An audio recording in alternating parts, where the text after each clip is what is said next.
This is part two of my trip through Egypt as I take on the south in 90 seconds. I started my journey by taking this train from Cairo to Aswan, and it was like a relic and just the coolest experience. But as you can see, I woke up looking like a potato, and although the views were nice, it was like a hurricane on board the full time. But a really cool experience that I would rate.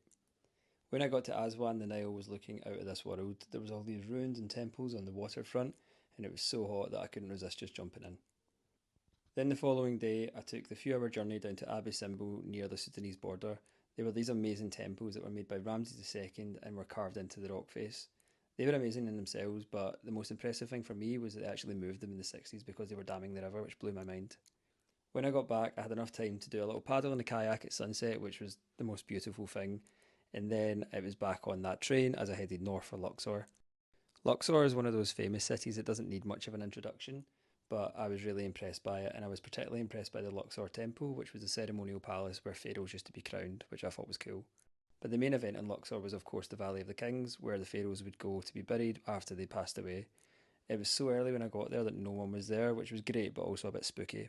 Then I finished the trip by doing the most amazing thing. I did a hot air balloon ride at sunrise over the Valley of the Kings and the surrounding area.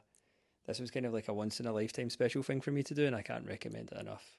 Remember to follow me for more updates on my trip around the world and head to the links in my bio to donate to the charity I'm fundraising for. Shout.